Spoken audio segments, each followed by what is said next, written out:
दो अहम वाक़ा जिनकी मैं जिक्र आज प्रेस के जरिए करना चाहता हूँ, जो कल हुए, जो जिस फ्रस्ट्रेशन और जिनको एक पार्टी को, खासकर इंडियन नेशनल कांग्रेस को, जो उनके दिल में था वो निकल गया। एक वाक़ा जो कल हुआ पोलिंग बूथ पे, जिसमें कश्मीरी पंडितों के ऊपर हमला हुआ, बहुत दुखदायक घटना है, बहुत अफसोस है उसका। और दूसरा जो lady was they try to rape her, ये वटकोरा में हुआ, जो इंडियन नेशनल कांग्रेस के कार्यकर्ता और एक हमारे उनके कैंडिडेट के खास करीबी रिश्तेदारों ने उन पर हमला बोला। जो ही इलेक्शन खत्म हुआ तो उन्होंने उनके घर जाके अटैक किया और इस औरत को कपड़े काट दिए, उसके नील्स पड़े चेस्ट पे और ऑलमोस्ट वो बेहोश हुई थी। She was molested, in fact they try to rape her, अगर गांव वाले उस वक्त नहीं आए। क्या आप समझते हैं कि हमारी माँ बहनें सेफ है? क्या आप समझते हैं, मैं राहुल जी से पूछना चाहता हूँ, मैं इनके प्रेसिडेंट, यहाँ के लोकल पीसीसी प्रेसिडेंट से पूछना चाहता हूँ, क्या आपके राज्य में यही हो रहा है?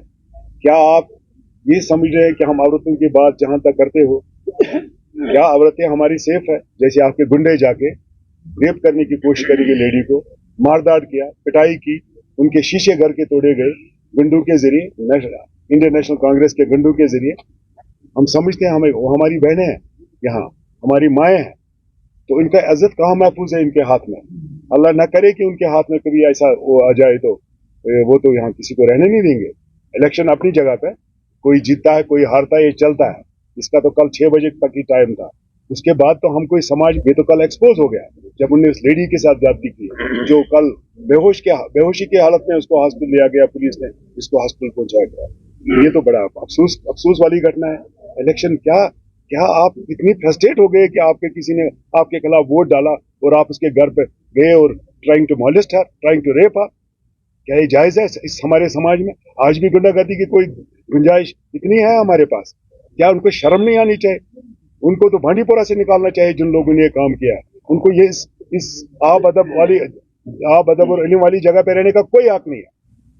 इंपॉर्टेंट घटना वो ये है कि हमारे कुछ कश्मीरी पंडित भाई जो है रह चुके हैं, कल जिस तरीके से उनके ऊपर हमला किया गया, वही उन्हीं आईएनसी के गुंडों ने, और जो काफी करीब है हमारे, जो इनके यहाँ दोस्त जो कैंडिडेट हैं उनके, निजामुद्दीन भट्ट साहब के काफी करीब है, right hand man, second in command है उनके यहाँ।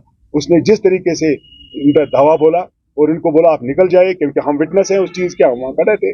उनने उनको वहां से कहा कि आप निकल जाए, आप क्या कर रहे हो कश्मीर में, यहाँ से निकल जाए, आपको क्या करना है? जबकि वो उनको कह रहा था मैंने क्या किया, हम तो वोट डाल रहे हैं, हम तो इस डेमोक्रेटिक प्रोसेस में हिस्सा ले रहे हैं। उन्होंने कल प्रेस बाइट दी उसमें, और मैं प्राइम मिनिस्टर से अपील करना चाहता हूँ, होम मिनिस्टर से अपील करना चाहता हूँ और राहुल जी से अपील करना चाहता हूँ। ये क्या तमाशा? हम यहाँ एक तरफ अगर कह रहे हैं हम अपने कश्मीरी पंडित भाइयों को यहाँ लाएंगे, तो दूसरी तरफ से आप इनको भगाने की कोशिश कर रहे हैं।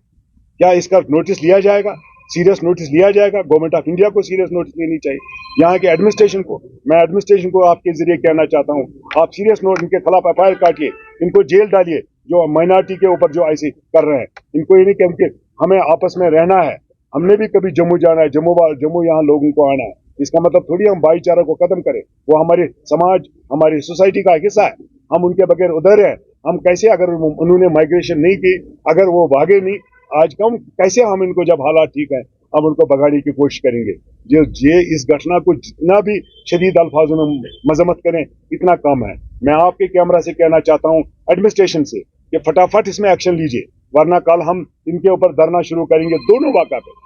एक जो हमारी बहन को जो उनने कल उसके मोलेस्ट करने की कोशिश की, रेप करने की कोशिश की, इसको बेहोश किया और इसके कपड़े काटे, इसके जो पर जिस्म पे निशान लगे। एक, they should be immediately arrested, put behind the bars. दूसरा, ये जो एफआईआर कटना चाहिए, जिनने कल डराया धमकाया, ये गुंडागर्दी नहीं चलेगी। इसीलिए मैंने आज इमरजेंसी में आपको कॉल किया कि मेहरबानी करके ये आवाज एडमिनिस्ट्रेशन और दिल्ली तक जानी चाहिए, और दिल्ली को भी इस चीज का सीरियस नोटिस लेना चाहिए। ये ऐसा नहीं है, हम क्या फिर समाजी तनाव खड़ा करेंगे? क्या जहां हमारे कश्मीरी पंडित भाई कोशिश कर रहे हैं कि दूर गैप्स जो है वो खत्म हो जाए, अब फिर कोशिश कर रहे हैं कि गैप बढ़ाने की कोशिश करें? क्योंकि मैंने देखा है कि नाराजगी कल हमें भी फोन आए, हमें भी उनने बहुत सुनाया कि आप क्या करते हो, आप कश्मीर हमारा नहीं है, ये हमारी जमीन नहीं है, आप हमारे भाई नहीं हो, हम एक खून नहीं है। कल भी मुझे सैकड़ों की तादाद में फोन कॉल आए और वो बहुत परेशान थे और उन्होंने बहुत गम व गुस्सा इस चीज पे इजहार किया है, इसलिए इसकी सीरियस नोटिस लेनी है। देखिए पुलिस ने कर उसकी एक्शन ले ली है। Lady was taken to the hospital for the treatment और उसका मेडिकल हो गया है। और दूसरा ये एफआईआर तो मैं उम्मीद करता हूँ एफआईआर कटा और इमीडिएटली वो गिरफ्तार होने चाहिए। जहां तक पहले वाक़ा जो कश्मीरी पंडित भाइयों का वाक़ा है उसके बारे में मुझे अभी इल्म नहीं है, शायद उसका सीरियस नोट्स नहीं लिया गया। हम एसपी साहब से कहते हैं कि फटाफट प्रेस कॉन्फ्रेंस देके दोनों इश्यूज के बारे में बताइए और डीसी साहब से भी रिक्वेस्ट करते हैं दोनों इश्यूज के बारे में अभी जवाब दें, क्योंकि बांडीपोरा के लोग और जम्मू कश्मीर के लोग खासकर पूरा देश हमारी तरफ देख रहा है। हम सबूत दे रहे हैं कि यस जो लोग जिस चीज पे हमें बदनाम किया जाता है कि इनको यहाँ तकलीफ है, यहाँ ये जो माइनॉरिटी के लोग जहाँ हमारे कश्मीरी पंडित भाई है इनको यहाँ रहने नहीं देते, हम उसका सबूत कल उन्होंने बाज़ाब्ता एग्जिबिट किया उस चीज का। यस ये थोड़ी है इंडियन नेशनल कांग्रेस का, मुझे अफसोस है इनका तरीकाकार, उनको एक्शन लेनी चाहिए अपने उन वर्कर्स के खिलाफ। वाकई यही हुआ था ना, तभी तो वो उनको वोट नहीं डालने देते थे, नजदीक आने देते पोलिंग बूथ में। मैं तो कल गया, मैंने जब देखा कि वहाँ कुर्सी लगा के बैठे थे और लोगों को इन्फ्लुएंस कर रहे थे, बाजू उनके ऊपर डाल रहे थे बिल्कुल पोलिंग बूथ के बाहर। इसमें तो वो पुलिस ऑफिसर भी इन्वॉल्व और ये जो हमारे पोलिंग अमला जो है वो भी इन्वॉल्व है।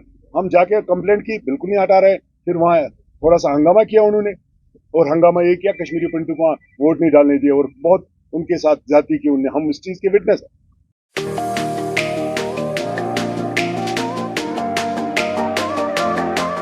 अब आ गया है ईवीको, एक ऐसा L5 इलेक्ट्रिक ऑटो जो करेगा आपकी हर समस्या का समाधान और देगा हर ऑटो को मत। जी हां, ई राइड है एक ऐसा इलेक्ट्रिक ऑटो जिसमें ड्राइवर सहित 7 लोगों के आराम से बैठने की जगह है, जबकि 6 सवारी बिठाना भी है अलाउड।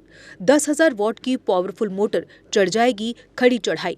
17 किलोवाट की 230 AH की बैटरी देती है 150 किलोमीटर से भी अधिक की माइलेज, वो भी 3 साल की वारंटी के साथ, क्योंकि इसमें लगा है एडवांस बैटरी मैनेजमेंट सिस्टम। जबकि बैटरी चार्ज करने के लिए है एक इजी होम चार्जर। उबड़ खाबड़ सड़कों के लिए मजबूत शॉकर, सस्पेंशन व बड़े टायर। चोरी से बचाव के लिए इसमें लगा है GPS सिस्टम, डिजिटल डिस्प्ले, मजबूत मेटल बॉडी के साथ। मैदानी इलाकों में चलने के लिए है इको मोड, जबकि पहाड़ी इलाकों में चलने के लिए है पावर मोड।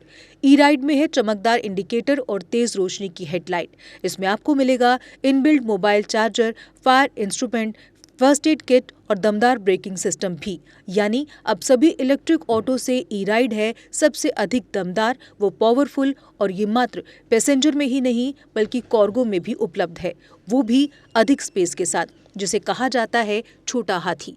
तो देर किस बात की, आज ही आएं और ले टेस्ट राइड। हमारा पता है Jammu HEVs private limited, yard number 6, plot number 37, transport Nagar, main street, Jammu.